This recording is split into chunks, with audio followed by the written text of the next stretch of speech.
Christina Skates thought she was killing time.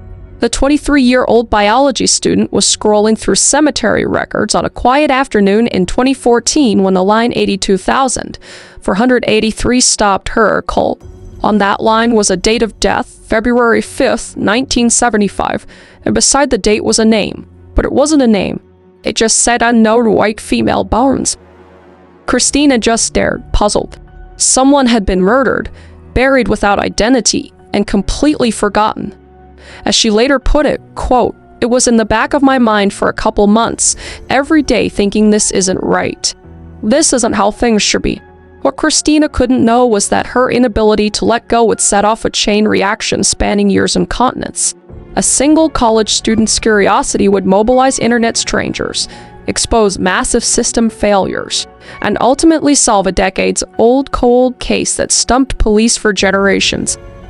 So this is that story, how one haunting line in a cemetery ledger became a digital crusade to give an aimless murder victim her identity back.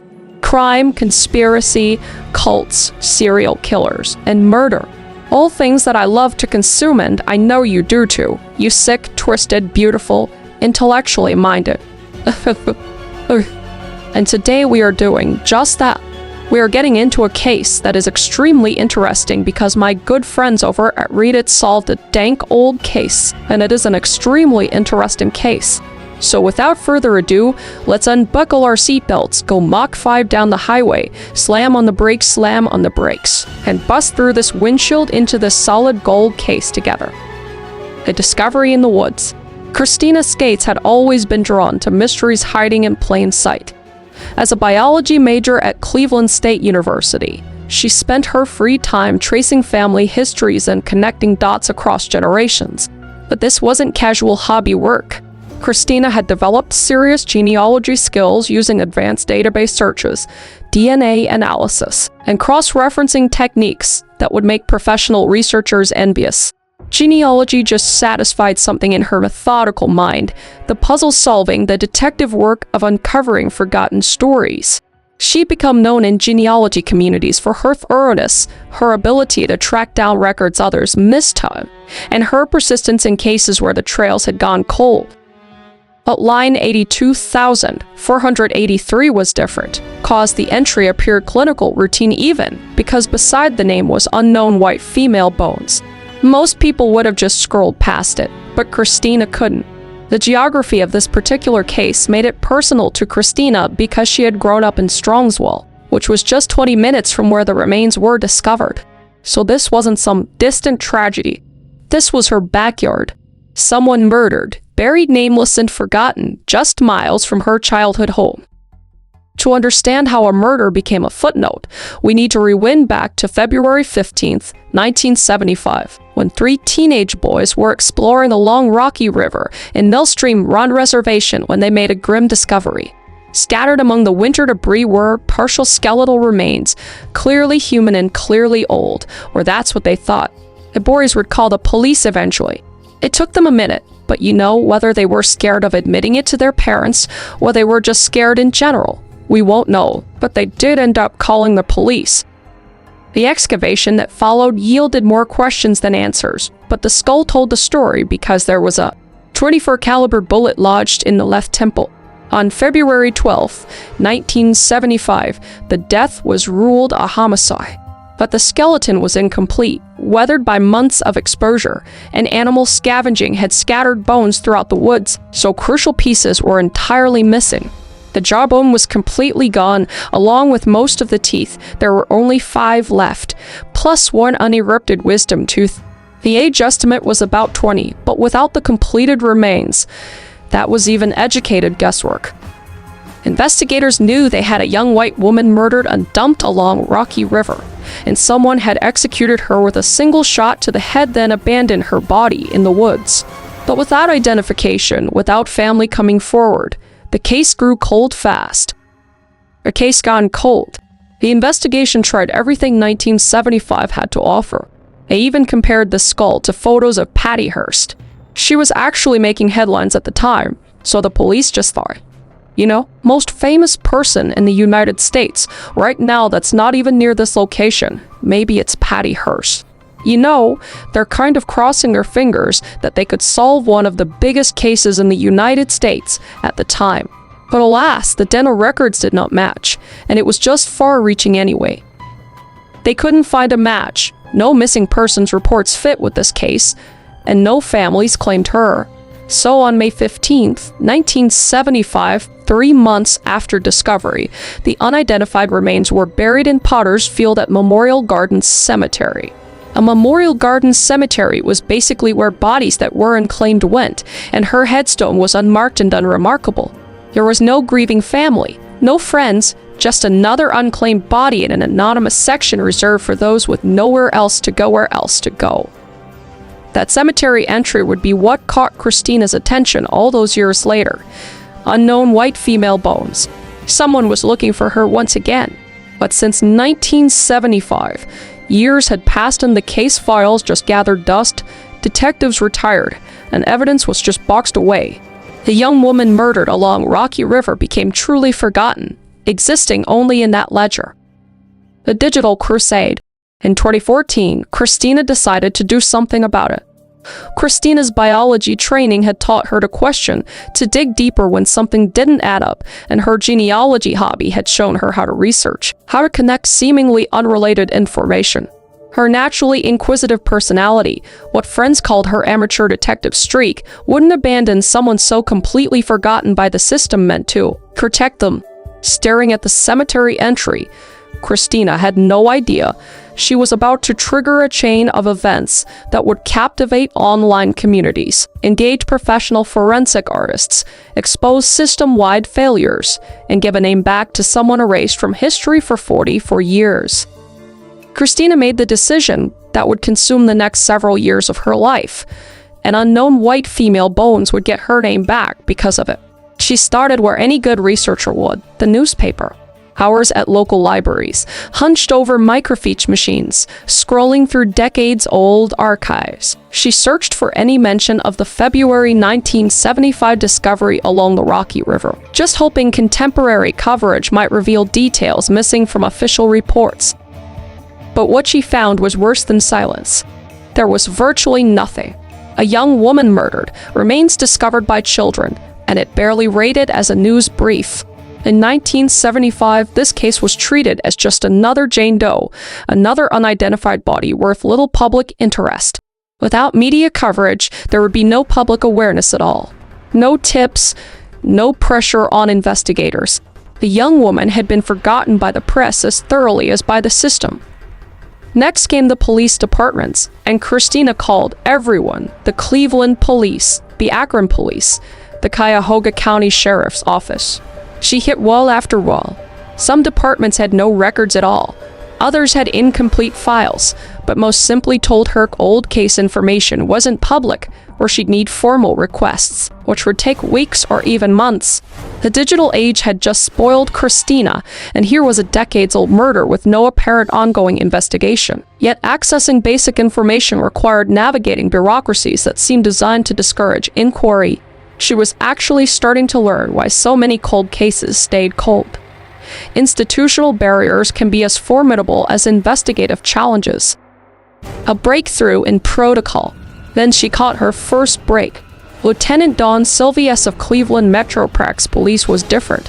When Christina explained her interest in the Strongsville Jane Doe, Sylvius surprisingly didn't dismiss her like the other ones. He would actually recognize something in her persistence, her genuine concern for a forgotten victim, and her demonstrated genealogy expertise from their phone conversation.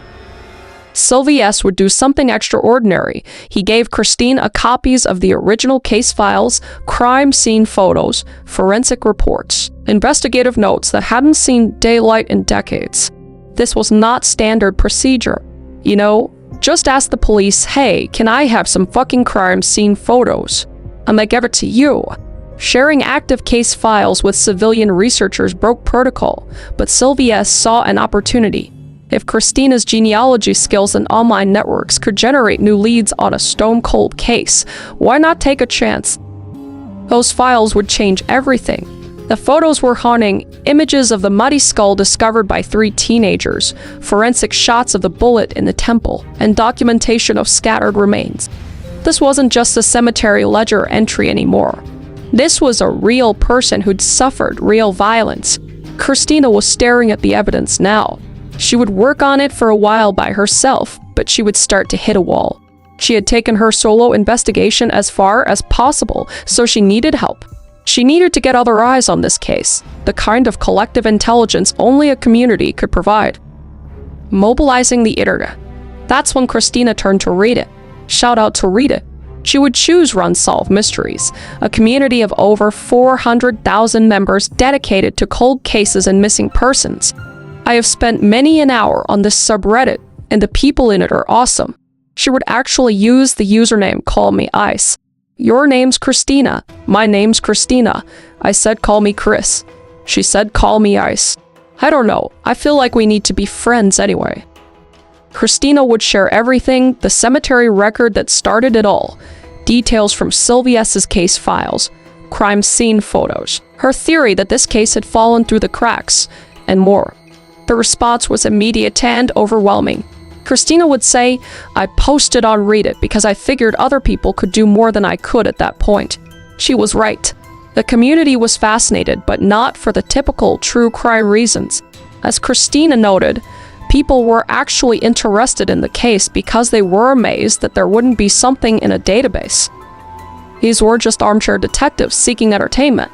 They were genuinely outraged that a murder victim could be so completely erased from official records. The case represented everything wrong with cold case handling, jurisdictional confusion, poor record keeping, communication failures, and casual dismissal of searching families. Users immediately began deploying sophisticated research techniques. Some would cross-reference the Strong's Will discovery with missing persons databases from the 1970s. Others used advanced Google searches to hunt for newspaper mentions that Christina might have missed. Digital archives, genealogy databases, military records, social security death indexes. The community just cast a research net wider than any individual could manage. The case would spread beyond Reddit. Even with Christina's permission, a web sleuth.com user named KallMeKris posted her research. Web Sleuths was purpose-built for public involvement in missing persons cases, and it had 115,000 members, 12 million posts, and a proven track record of matching over 20 unidentified bodies with missing people, which is crazy. My kind of people. The platform had specific forums for different types of cases, unidentified persons, missing persons, cold cases. Members included retired law enforcement, genealogy experts, former military investigators, and amateur sleuths with specialized knowledge. When this case appeared, it just triggered systemic investigation by people who knew how to research exactly such mysteries. The power of crowdsourcing. Christina had accidentally created a perfect storm of crowdsourced investigation. The collaboration between Reddit and the web sleuths became seamless. Users on both platforms shared their theories, divided research tasks, and cross-posted significant findings. Some focused on newspaper archives from the 1970s. Others specialized in genealogy research, building family trees for potential matches. And others reached out through professional networks, sharing information with colleagues in law enforcement or forensic sciences. This collective effort kind of wielded a power traditional law enforcement just couldn't match. While individual detectives juggled dozens of cases, these online communities could focus entirely on one single mystery. While official investigations faced jurisdictional boundaries and bureaucratic constraints, internet sleuths could follow leads anywhere, regardless of geographic or institutional limits. Thank God for the internet. Christina just watched in amazement as her solitary obsession became a collaborative investigation involving dozens of people across the country. One college student's inability to forget a cemetery entry had become a community effort to restore identity to someone systematically erased from memory. The forensic artist. Hundreds of miles away from Christina's Ohio investigation was a 54-year-old former CPA in California. And he was just browsing the same forums that had become captivated by the Strong's Will Jane Doe case. This man was Carl Koppelman, and he was not your typical forum user. No. This was a man who discovered an unusual calling, and that calling was creating facial reconstructions of unidentified remains. Very niche, but very cool. KallMeKris' path to forensic artistry was unconventional cause after retiring from accounting. He developed an interest in unidentified remains cases, initially just following them online. But his analytical mind and natural artistic ability led him to try something ambitious, learning to create facial reconstructions using computer software and anatomical knowledge acquired through intensive self-study. It's so impressive, I like to fucking paint, but this guy's like, you know what I'm gonna do? I'm going to be a fucking hero, basically. What started as a hobby had become something much bigger. KallMeKris had already helped solve high-profile cases, including the identification of Tammy Jo Alexander, known for decades as Caledonia Jane Doe. His reconstructions combined artistic skill with forensic science, using skull measurements, tissue depth markers, and anatomical knowledge to build faces that could spark recognition from families and friends. When he encountered Christina's research, he was immediately intrigued. But intrigue and action are different things, obviously. KallMeKris' initial reaction to the Strongswell case was professional skepticism because the photos Christina had obtained were challenging. The skull was caked with mud after months of exposure and damaged by decomposition in animals, so crucial facial features were missing entirely. He would say, "I looked at that for a couple of months and I thought, no, the angles are wrong. There's no mandible. No hair color. The front teeth are missing. There's no way I can do anything with this tarn." For a forensic artist, these weren't just inconveniences. They were fundamental obstacles because the mandible determines facial structure and jawline, and hair color affects perception and memory, and teeth influence lip positioning and facial symmetry. So without these elements, KallMeKris was being asked to create a face from fragments and to restore humanity to someone whose most distinctive features had been lost. So the technical challenges were immense, and KallMeKris would need to estimate mandible size and position based on what remained of the skull's attachment points. So for months, the photos sat in his files, a constant reminder of an impossible challenge. But something about the case wouldn't let him go. And maybe it was Christina's persistence documented in forum posts. Maybe it was institutional failure that had left the murder victim nameless for 40 years. And maybe it was just recognition that if he didn't try, no one else would taste. So finally, KallMeKris made his decision with characteristic directness, and he would say, eventually I came along and said, "What the hell, I'll give it a shot." And thank God he did. So using sophisticated 3D modeling software typically employed by professional forensic anthropologists, KallMeKris began to painstakingly process a digital reconstruction. And he studied the skull photographs from every available angle, taking precise measurements on noting anatomical landmarks.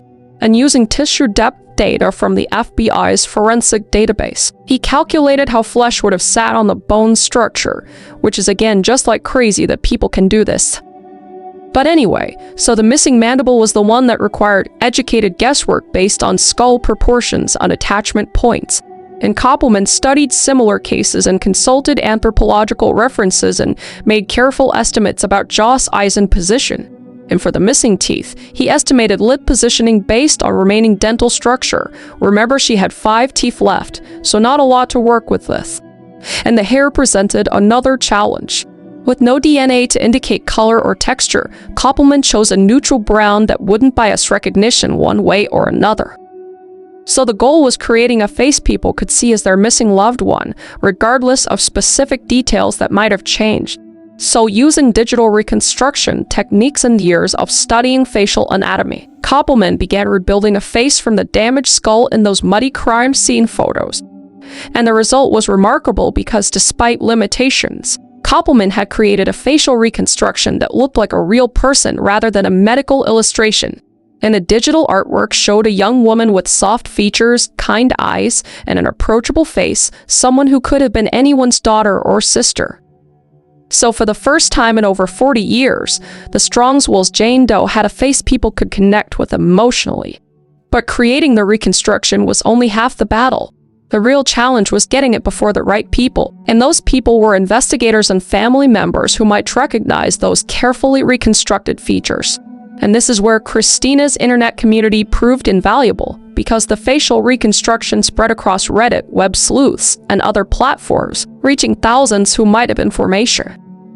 Yet, even with this breakthrough, the case might have stayed in internet forums indefinitely if not for a completely unrelated phone call KallMeKris made in 2016. So he'd been working on another case and needed to contact Cuyahoga County Medical Examiner's office about different remains entirely. And during that conversation, he mentioned the Strongswell Bones case, describing his facial reconstruction and his frustration with the lack of progress. And the response was shocking because on the other line, a person said because the officials had no record of the Strongswell Jane Doe case in their system at all. So, this wasn't an oversight or misfilled report. The case had never been entered into NamUs, the National Missing and Unidentified Persons System, which was the primary database for cross-referencing unidentified remains with missing persons reports nationwide. So the revelation was stunning because for over a decade, NamUs had been solving cold cases by allowing investigators to search for matches between missing persons and unidentified remains. The system was specifically designed to prevent cases like Strongswell Jane Doe from falling through bureaucratic cracks. But as we know, it did, and none of that mattered if the case was never entered to begin with that.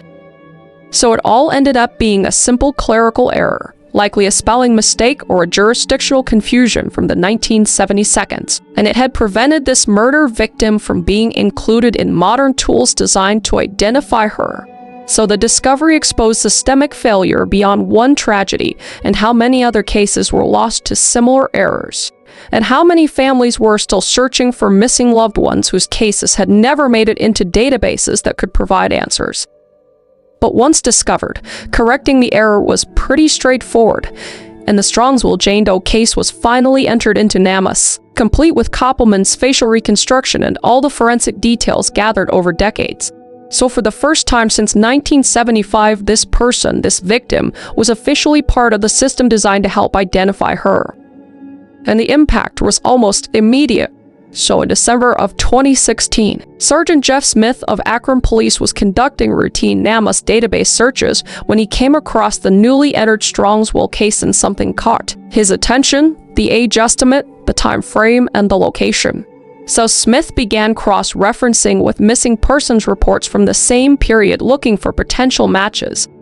And that's when he found her, a missing person report from September 1974, a 17-year-old girl who had disappeared from Akron just months before the Strongswell remains discovery. And the age was right and the timing was right, and the geographic proximity made sense.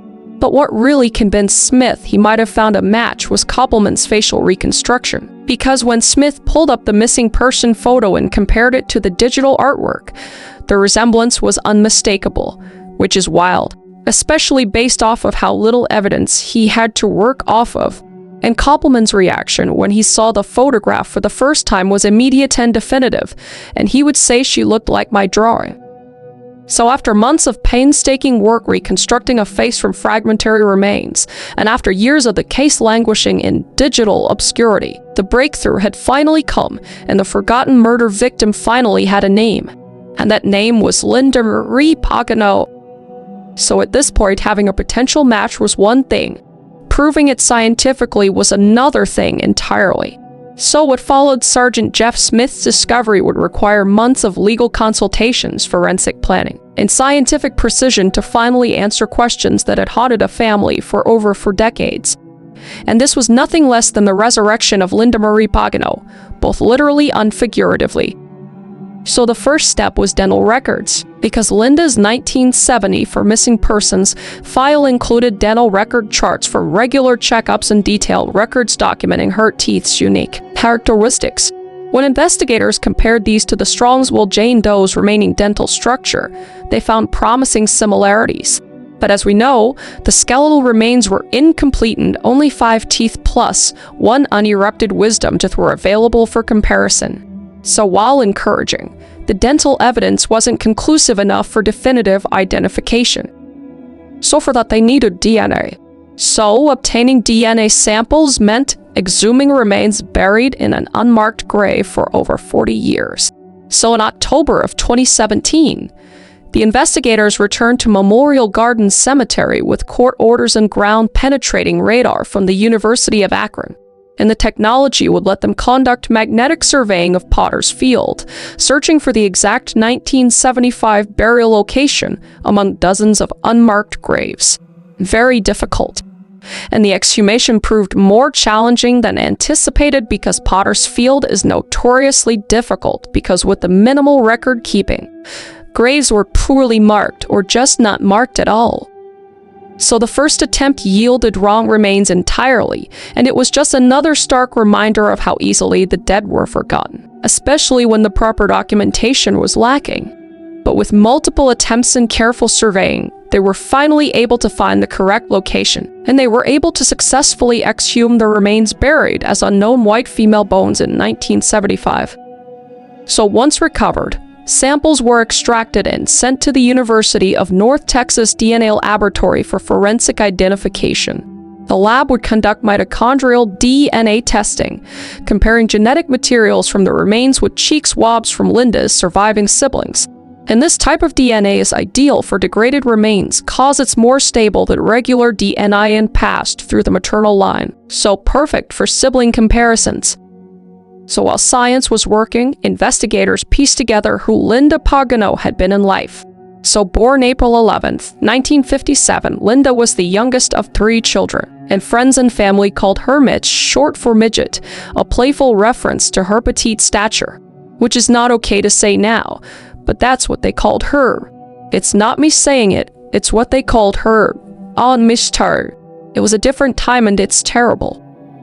But anyway, it was based on her petite stature of about 4'10" and about 100 pounds. But Linda's small size belied a big personality, and those who knew her described her as honest, hardworking, and surprisingly independent for someone so young. She had blonde hair and blue eyes that seemed to sparkle with mischief. And despite being naturally shy, Linda was well liked among her classmates at Springfield High School in Akron. And she worked part-time at the restaurant in Talmadge, earning her own money and just saving it for the future. So Linda was the kind of teenager who followed the rules and she stayed out of any serious trouble, but had dreams beyond her small-town circumstances. So what investigators discovered about Linda's final night alive was magical and heartbreaking. So on August 31st, 1974, Linda had tickets to Crosby, Stills, Nash Young at Cleveland Stadium. I absolutely love them, so good, wish I could have seen them in concert.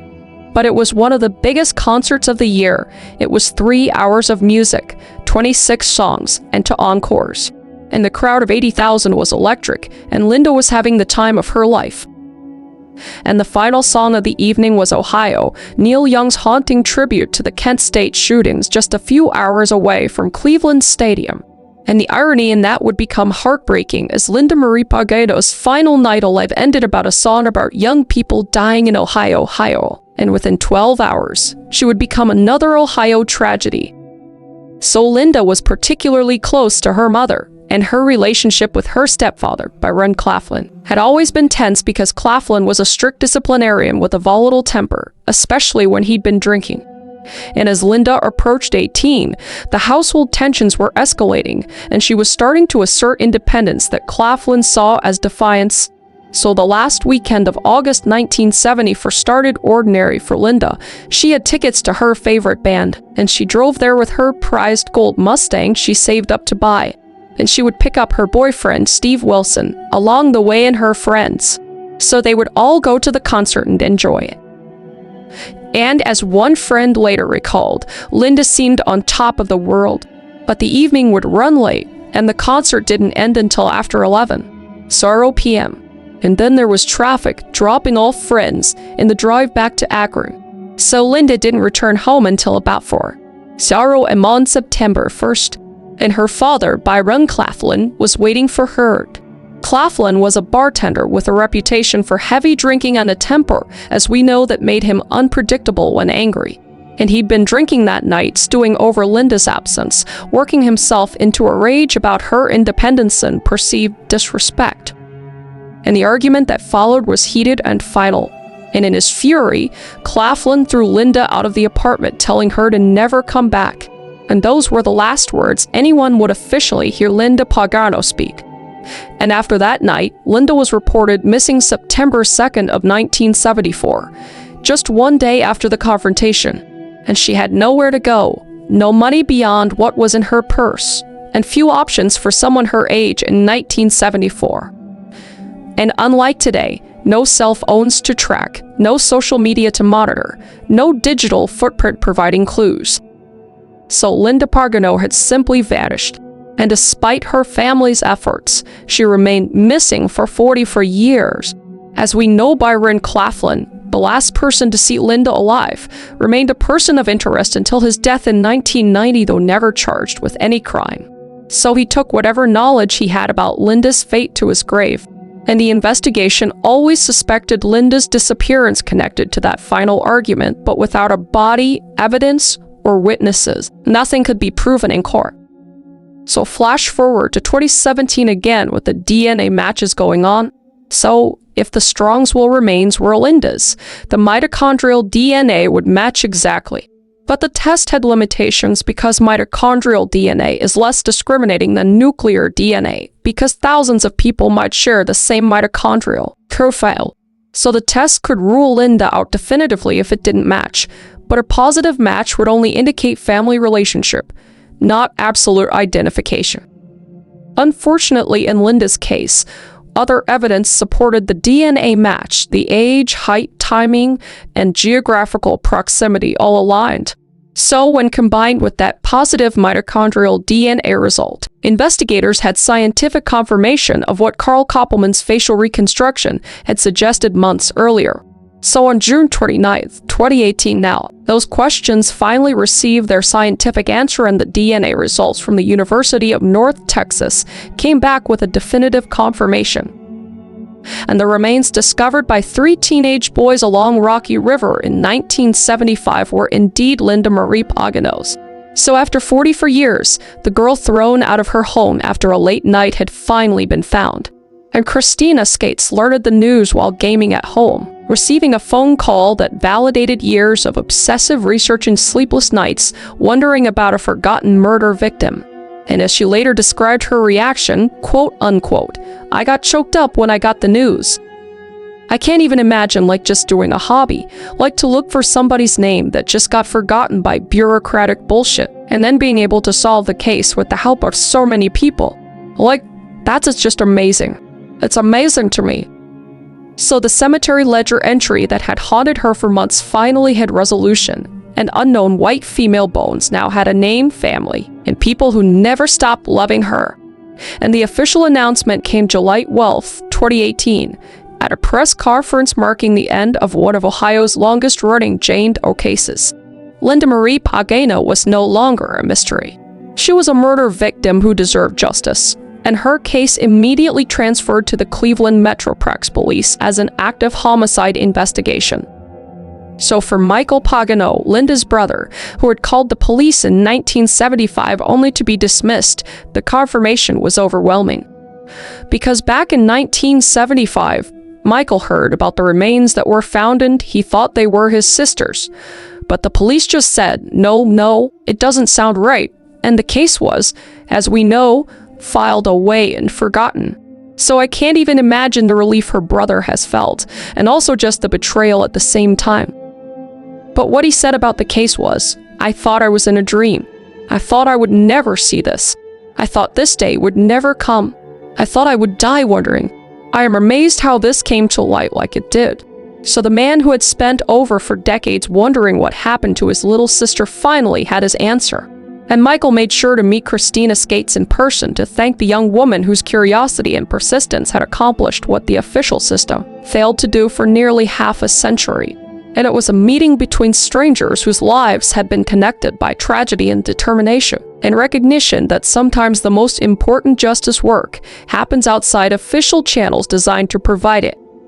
So in January 2019, Linda Marie Pagano was finally laid to rest properly, and her remains were cremated and buried next to her mother in Holy Cross Cemetery, ending a journey from an unmarked potter's field grave to a final resting place surrounded by family who would never stop searching for her. But finding Linda Pagano's identity was only half the battle. Now, investigators faced the daunting challenge of proving who killed her. So when the case transferred to Cleveland Metroprax Police as an active homicide investigation in July 2018, detectives inherited a murder nearly 44 years old, degraded evidence with deceased suspects, and witnesses scattered to the winds over for decades. So the primary suspect had always been clear: Byron Claflin, Linda's stepfather, who'd thrown her out after the final argument in the early morning hours of September 1st, 1974. So these circumstances just painted a disturbing picture: a young woman with nowhere to go, kicked out by her angry stepfather in the middle of the night. But as we know, Byron Claflin had died in 1990, so whatever knowledge he had about that night had died with him. So even if investigators could have built a strong case against him, there would be no trial, no conviction, no formal acknowledgement of guilt. The most likely suspect had escaped earthly justice by nearly 3 decades.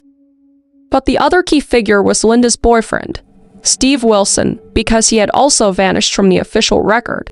Wilson had been with Linda at the concert, drove her home that night, and would have been crucial to understanding the final hours. But decades of dead ends had failed to locate Wilson, so by 2018, investigators weren't even certain if he was still alive. So without testimony, crucial details about Linda's final hours remained forever lost. And for Michael Pagano, who'd waited 44 years for answers, the investigation's limitations were deeply frustrating. And the family finally knew what happened to Linda, but legal accountability remained painfully unresolved. And as Michael put it with weary resignation, we'll know in our hearts who did it, but we'll never be able to prove it, which is so heartbreaking. The challenges facing Linda's case were symptomatic of broader problems plaguing cold case work nationwide because evidence degrades, witnesses die or disappear, and suspects escape accountability through death or time's passage.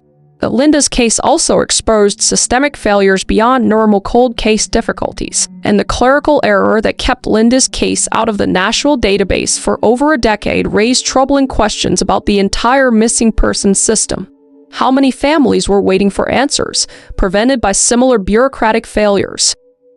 NAMAS had been operational since 2009, designed specifically to prevent cases like Linda's from falling through the cracks. Yet, as of 2016, thousands of older cases had never been entered into the system.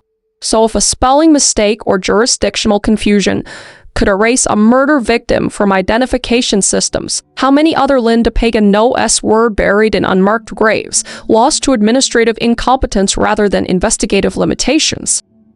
The revelation sparked audits of missing person databases across Ohio and beyond, and investigators found hundreds of cases that had never been properly entered into modern systems.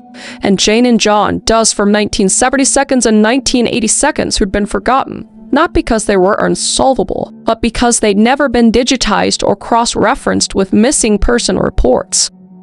So the interagency communication breakdown that dismissed Michael Pagano's 1975 inquiry just revealed how easily crucial information falls through the cracks when police departments fail to coordinate effectively.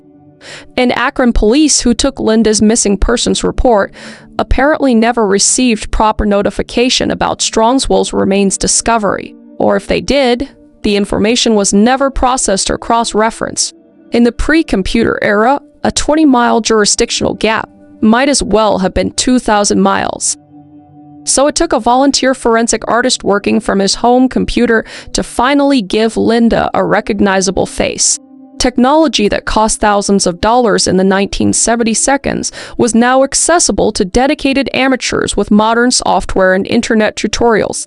But Linda's case also demonstrated the transformative potential of modern technology and community collaboration. And Christina Skates accomplished what decades of official investigation had failed to achieve, not because she had special training or resources, but because she had persistence, curiosity, and access to digital tools that let her connect with like-minded investigators worldwide. And more importantly, Linda's case revealed how internet communities could serve as force multipliers for justice.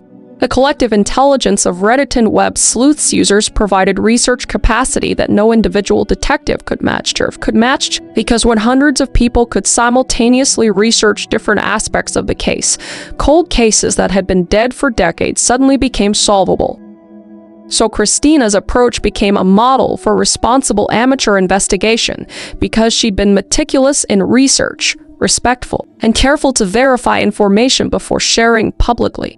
And her success inspired other amateur investigators to tackle similar cases, always understanding that responsible sleuthing required the same attention to evidence and accuracy that professional investigators demanded. And law enforcement agencies began recognizing the value of work of amateur investigators, rather than dismissing them as interfering busboys. And Linda's case showed that citizen involvement, when properly channeled, could provide additional investigative capacity that cash-strapped police departments desperately needed because cold case units, overwhelmed by decades of unsolved mysteries, suddenly had access to volunteer researchers. And for Christina herself, Linda's case resolution was both ending and the beginning. And when asked about her role in solving the 44-year-old mystery, Christina remained characteristically modest and said, "I was perfectly fine just bringing the interest back to the case." And she'd never sought fame or recognition, only knowledge that a forgotten murder victim had finally received deserved attention. And what began as a haunting line, "unknown white female bones," had become Linda Marie Agaro, not just a name but a life restored to memory. A 17-year-old girl with blonde hair and blue eyes who loved music and worked it all, who saved money for a gold Mustang, whose friends called her Midge, which was questionable, and who spent her final night singing along to Crosby, Stills, Nash, Young, feeling on top of the world.